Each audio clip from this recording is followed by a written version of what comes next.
You walk out onto your small balcony or your narrow backyard patio in the middle of spring. You feel that familiar itch to grow something, to harvest your own food. So you drive to the garden center. You load up your trunk with heavy ceramic pots, bags of expensive potting soil, and those plastic tiered planters that promise to save space. You drag it all home, set it up, and instantly realize you have made a massive mistake. You have sacrificed your entire sitting area just to grow 3 tomato plants and a handful of basil. You spend the summer tripping over containers every time you want to sit outside with your coffee. You water those pots and watch the muddy brown runoff stain your concrete deck and rot your wooden balcony floor. The sun only hits the front row of your plants, leaving the ones in the back leggy, pale, and desperate for light. And when the heat of July hits, those expensive pots bake the soil, drying it out so fast you are out there twice a day with a watering can just trying to keep things alive. It feels heavy, it feels cluttered, and it feels like a constant uphill battle against the very space you are trying to enjoy. This is the moment where most people just give up and surrender their gardening dreams forever. You look at that cramped, muddy, cluttered mess, and you think you just do not have the right property to grow your own food. You tell yourself that homesteading and gardening are only for people with acres of land, big open fields, and massive raised beds. You end up throwing the dead plants in the trash, stacking the empty pots in a dark corner, and going back to buying overpriced, wilted greens from the grocery store. I want you to take a breath and stop blaming yourself for this. You didn't fail, and your desire to grow food didn't fail. The common method failed. We have been sold a lie by the commercial gardening industry. They have trained you to look down, to look at the floor, and to believe that the only way to grow food is to buy their expensive containers and fill up your limited ground space. They want you to think that soil must sit in a bucket on the floor. But nature does not restrict itself to the flat ground. Look at the vines climbing the sides of old buildings, or the ferns growing out of vertical rock faces in the dense forest. There is a completely different dimension of growing space that you are ignoring right now. I want you to walk out to your patio, your balcony, or that narrow alley beside your house, and I want you to look up. Look at that empty brick wall, that bare wooden fence, or the railing of your balcony. That is prime, sun-drenched real estate. It is completely empty, and it is waiting for you. You can grow 40, 50, or even 60 plants right there without taking up a single square inch of your floor space. You do not need to buy a $300 vertical living wall kit from a high-end design catalog. You already have everything you need to build a system that is far superior and that is currently sitting in your recycling bin. The solution is ridiculously simple. It costs absolutely nothing, and the reason you have never been taught this is honestly kind of annoying. It works too well and costs too little for anyone to sell it to you. We are going to build a gravity-fed vertical garden using discarded plastic bottles. I know what you might be thinking right now. You are picturing some ugly, messy craft project that looks like a pile of trash hanging on a fence. But I need you to understand the engineering of what we are actually building. A plastic bottle is a marvel of modern engineering. It is designed to be lightweight, incredibly strong, waterproof, and slightly flexible. It is designed to hold liquid under pressure and survive being dropped, frozen, and baked in the sun. We throw billions of them away every single year without a second thought. When you look at a plastic soda bottle or a large water bottle, you are looking at the perfect, ready-made growing vessel. It is a mini greenhouse, a funnel, and a container all rolled into one. People have been using variations of this method in the dense, crowded slums of Brazil, in the rooftop gardens of Cairo, and in the tight urban spaces of Tokyo for decades. It is survival knowledge born out of absolute necessity. When you have no land, you grow up. And somewhere along the line, we forgot how to look up and use the vertical space. Let me walk you through exactly how to build this engine of abundance. You are going to start by collecting plastic bottles. You want the large ones, The 2-liter soda bottles or the big water bottles are absolutely perfect for this. You want them all to be roughly the same size and shape so they nest together properly. Peel the labels off and give them a quick rinse. You do not need any fancy tools for this, just a sharp pair of scissors or a utility knife and some sturdy string, wire, or zip ties. Take your first bottle. This is going to be the top planter in your vertical column. You are going to cut a window into the side of it. Do not cut it in half. You want to leave the structural integrity of the bottle intact. Just slice a rectangle out of the middle of the bottle, leaving the top near the cap and the bottom base solid. This window is where your plant will grow out and where the sun will reach the leaves. It is basically a doorway for your food to reach the sunlight. Now, look at the bottom of that same bottle. You need to drill or poke a hole right in the center of the base. The hole needs to be just barely large enough for the neck of another bottle to fit inside it. This is the secret to the entire system. You are not just hanging separate pots on a wall. You are building a continuous, connected digestive tract for water and nutrients. You take your second bottle, cut the exact same window into its side, and poke the same hole in its solid base. Take the cap off the second bottle and slide its threaded neck down into the hole you just made in the base of the first bottle. They lock together tight. The top bottle feeds directly into the bottom bottle. You repeat this process, stacking 3, 4, or even 5 bottles together in a long, hanging column. The neck of each bottle acts as a funnel, directing every single drop of water straight down into the root zone of the plant sitting below it. It is a perfect zero-waste irrigation system designed entirely by gravity. Let us talk about the watering, because this is where the vertical bottle garden completely destroys the traditional potted plant. When you water a normal pot on your deck, the water runs through the soil, out the bottom, and is lost forever under your concrete. It takes your expensive liquid fertilizer right along with it. But in your new vertical column, the rules of physics work for you, not against you. When you pour water into the top bottle, it saturates the soil of that first plant completely. The excess water does not wash away into nothing. It drips down through the neck and falls directly onto the soil of the second plant. The second plant takes what it needs, and the water drips down to the third. A single cup of water poured into the very top of the system waters 5 different plants perfectly, gently, and deeply. There is no runoff. There is no mess on your floor. There is no wasted water. In the heat of the summer, this efficiency is the difference between a thriving harvest and a wilted disaster. To secure this system, you do not need heavy brackets or expensive hardware. You just pierce 2 small holes near the very top of your highest bottle and run a piece of strong wire or a zip tie through them. You can hang this column from a nail on your fence, hook it over your balcony railing, or suspend it from the eaves of your roof. Because you are using lightweight plastic instead of heavy clay, the entire column, even when filled with wet soil and mature plants, weighs almost nothing at all. You can hang 10 of these columns side by side along a single 6-foot stretch of fence.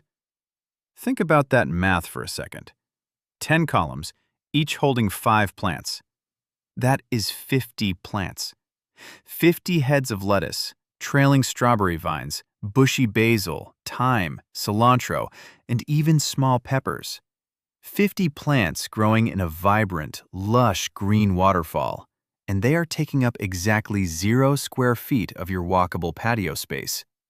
You can still put your chair there. You can still walk freely without tripping. When you fill these bottles with soil, you are giving the roots an incredible environment. The plastic holds the moisture in so the soil does not dry out nearly as fast as it does in a porous terracotta pot.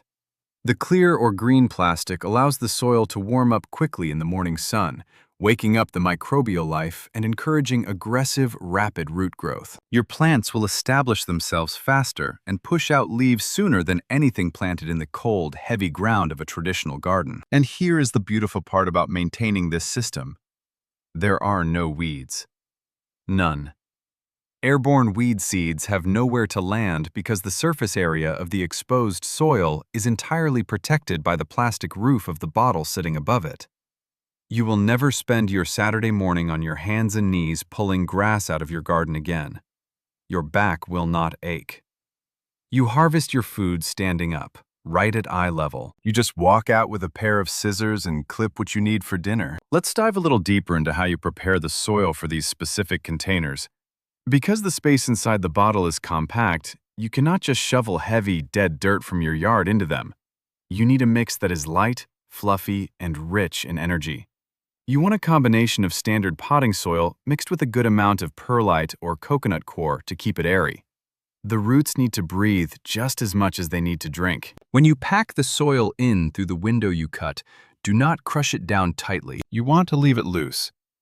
Gently press the soil down just enough to remove the large air pockets, filling the bottle up to the bottom lip of your cut window. Then, you place your seedling right in the center, tilting it slightly outward toward the light. If you are planting seeds, just press them lightly into the damp surface. As the plant grows, it will naturally reach out of the window, cascading down the sides of the bottles, eventually hiding the plastic entirely behind a wall of green foliage. Let us talk about what happens in the first few weeks after you set up this vertical system. You are used to planting a seed in the cold ground and then waiting in a state of mild anxiety. You worry about birds digging up the seeds, stray cats walking over the bed, or a heavy rain washing all your delicate work away. But in your hanging bottle garden, your plants are protected in their own individual armored capsules. The clear plastic acts exactly like a miniature greenhouse. When the morning sun hits that plastic, it traps the ambient heat, warming the soil much faster than the ground below. This creates a microclimate of high humidity and perfect temperatures right where the fragile seedling needs it most. You will see germination happen in half the time you are used to. A lettuce seed that usually takes 10 days to sprout in a cold garden box will push a green shoot through the soil in 4 days. And because you cut that window in the side, the plant naturally knows exactly where to go. It reaches for the light, spilling out of the opening and cascading downward. Within 3 weeks, the entire visual profile of this project changes. You stop seeing a column of recycled soda bottles, and you start seeing a solid, continuous pillar of vibrant life. The plastic practically disappears behind the broad leaves of spinach, the delicate fronds of cilantro, and the aggressive vines of creeping thyme. This is where the selection of what you grow becomes incredibly fun. You are not limited to just a few boring greens. You have to think about the architecture of the plants. In the very top bottle, you plant something that likes to stand tall and take the brunt of the sun, like a compact bush bean or a small variety of pepper. In the middle bottles, you plant your leafy greens, your butter crunch lettuce, your arugula, your Swiss chard. These thrive in the slightly dappled light provided by the canopy of the plant above them. And in the bottom bottles, the ones closest to the floor, you plant your trailing crops. This is where you put your strawberries, your trailing nasturtiums, or your creeping oregano. They will spill out of the windows and hang all the way down to the deck, creating a sweeping waterfall of food. You are essentially building a food forest ecosystem in a space no wider than a single fence post. The tall canopy protects the tender understory, and the ground cover shades the very bottom. But let us talk about the true engine of any garden, the nutrients. In a standard raised bed, you spread bags of expensive compost and hope the rain washes it down to the roots. In a traditional terracotta pot, you pour liquid fertilizer in, and half of it immediately drains out the bottom and stains your concrete. You are literally pouring money down the drain every time you feed your plants. The vertical bottle garden eliminates this waste entirely. Remember that continuous digestive tract we built? That gravity-fed drip system? It works for food just as perfectly as it works for water. Once every 2 weeks, you are going to make a simple, cheap nutrient tea. You can take a handful of worm castings, a scoop of rich compost, or a splash of organic fish emulsion and mix it into a gallon of water. You stir it up until it looks like weak coffee. Then you simply pour a cup of this liquid into the very top bottle of your column. You don't need to feed every single plant individually. You don't need to spray the leaves or dig fertilizers into the dirt. The top bottle takes its share of the nitrogen and minerals, and then it slowly drips the remainder down into the second bottle. The second plant feeds and drips the rest to the third. That single cup of nutrient tea travels through the entire vertical root system, delivering a microdose of food directly to the root hairs of every single plant. The efficiency is staggering. You are using 1/10 of the fertilizer you would normally use for 50 plants, and the plants are growing twice as fast because the delivery system is flawless. They never experience a drought, and they never experience a flood. They exist in a constant state of perfect hydration and nutrition. And this is where your daily routine fundamentally changes. I want you to picture your Saturday mornings in mid-July. Normally, you wake up knowing you have an hour of dirty work ahead of you. You have to drag the heavy hose across the yard. You have to pull the creeping weeds that invaded your beds overnight. And you have to dig around in the dirt to see if the soil is dry. You sweat, your back aches, and gardening feels exactly like the chore you were secretly afraid it would be. Now, picture your Saturday morning with the vertical bottle garden. You walk out onto your balcony or your patio with your cup of coffee in one hand. You are wearing your slippers. You walk up to your hanging wall of greens. There is not a single weed to pull because weed seeds cannot physically enter the enclosed soil of the bottles. There is no heavy hose to drag. You bring out a single pitcher of water and you pour it into the top funnels. The whole process takes exactly 3 minutes. You watch the water glisten on the leaves. You watch it drip slowly from cap to cap. And you just breathe. You reach out, right at eye level, and you snap off a crisp leaf of romaine lettuce.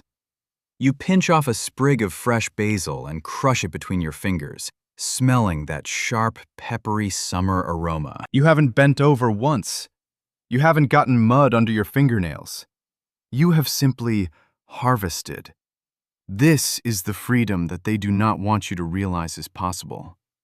The commercial gardening industry thrives on your struggle. They sell you the weed block fabric, the ergonomic kneeling pads, the expensive heavy pots, and the specialized watering wands because they want you to believe that growing food is a battle against nature that requires a massive financial investment. They want you anchored to the ground, buying dirt by the bag and plastic pots by the dozen. But the moment you take your trash out of the recycling bin and hang it on a fence, you completely exit their economic system. Let us talk about what happens when the weather turns aggressive. Because this is where traditional container gardening usually fails spectacularly. In the middle of August, when the heat index spikes and the sun is beating down relentlessly, a terracotta pot or a wooden planter box turns into an oven. The porous sides allow moisture to evaporate rapidly from every direction. The soil pulls away from the edges, leaving wide cracks, and the delicate root hairs are instantly scorched. You find yourself watering frantically, trying to cool the soil down, but it is a losing battle. Your plants wilt, drop their blossoms, and surrender to the heat. But the physics of your hanging plastic bottles tell a completely different story. Plastic is an insulator, and it is impermeable. When the summer sun hits your vertical column, the moisture inside cannot escape through the sidewalls. It is locked in. The only place the water can go is up through the vascular system of the plant or out through the small window you cut. And because the plant has grown to fill that window, its own leaves create an umbrella that shades the soil surface. The root zone stays consistently damp and surprisingly cool, protected by the very structure that holds it. Your lettuce won't bolt as quickly. Your herbs won't turn bitter. They are sheltered inside a perfect, stable, drought-resistant vault. And what about the wind? If you live in an apartment on the 5th floor or have a balcony that catches the prevailing gusts, you know the devastation of coming outside to find your heavy ceramic pots blown over, shattered, with soil and broken stems scattered everywhere. The vertical bottle garden is virtually immune to wind damage. Because the bottles are linked together and suspended from the top, they don't fight the wind, they ride it. When a heavy gust rolls through, the entire column sways gently, acting as a shock absorber. The energy is dispersed through the flexible plastic and the connecting wire. They move like trees in a forest, bending but never breaking. You will never sweep up a broken pot again. Let us also address the reality of pests, the unseen army that ruins so many backyard harvests. Slugs, snails, and ground-dwelling insects are the bane of a traditional garden. They crawl through the wet mulch under the cover of darkness and decimate your tender greens. But think about the fortress you have just built. A slug cannot climb a 6-foot smooth plastic column hanging in midair. There is no bridge from the dirt to your food. Your plants are suspended in an aerial sanctuary. You have completely eliminated the need for toxic slug pellets, messy copper tapes, or late-night flashlight patrols. The physical elevation of your garden is the only pest control you will ever need. Even soil-borne diseases, the blights and the fungal spores that splash up from the ground during heavy rains, cannot reach your elevated crop. In a normal garden, a heavy thunderstorm throws mud and spores onto the lower leaves of your tomatoes, sparking a fungal infection that can wipe out a plant in a week. But your hanging garden is safely above the splash zone. The rain washes the leaves clean instead of covering them in contaminated dirt. You are bypassing the most common causes of crop failure simply by changing the altitude of your soil. This is the genius of thinking vertically. You aren't just saving space, you are actively designing a healthier, more resilient ecosystem. When the season finally turns and the cold winds of November arrive, your maintenance is just as easy as your planting. In a normal garden, you have to rip out the dead vines, till the heavy soil, and haul wheelbarrows of debris away. With the vertical bottle garden, you simply take a pair of scissors, snip the zip ties, and carry the column to your compost bin. You pull the bottles apart, shake the root balls and the loose soil out of the windows, and you are done. The plastic bottles, because they are so incredibly durable, can be rinsed out and stacked in a corner of your closet until next spring. They don't degrade. They don't crack in the frost. They are ready to be the engine of your harvest again next year. You have created a completely closed-loop system that costs nothing to maintain and takes up zero physical footprint in your living space. You look at your patio, and it is completely empty. Your chairs are still there. Your table is still there. You haven't sacrificed a single square inch of your life to grow your own food. You just utilized the empty air. This is how people survive when resources are scarce. This is the quiet, hidden ingenuity of the neighborhoods and the people who do not have the luxury of buying their way out of a problem. They use what is discarded. They look at the physics of the world, and they build something brilliant. I want you to imagine walking out to your balcony at the end of a long, exhausting day at work. The city is loud, the traffic is moving, and everything feels rushed. But there, hanging quietly on your railing, is a solid wall of deep green. It smells like earth and basil and rain. It is a tiny, vertical forest that you brought into existence with nothing but scissors and string. You pluck a cherry tomato that is warm from the afternoon sun. You eat it right there. It is sweet, it is sharp, and it is entirely yours. You didn't buy it wrapped in plastic. You didn't pay for it to be shipped across an ocean. You grew it in the empty air. That single moment of harvest is a profound act of rebellion. It proves that you do not need a farm to be a farmer. You do not need wealth to have abundance. You only need the willingness to look at the world differently, to look up instead of down, and to recognize the hidden potential in the things others throw away. The knowledge is free. The materials are already in your hands. The space is waiting on your fence. All that is left is for you to make the first cut. If this guide changed the way you look at your limited space and the forgotten potential of everyday items, please subscribe and like the channel. We are uncovering the practical history and survival wisdom that they have tried to bury. Start harvesting your own future. The next treasure of forgotten knowledge will be revealed soon.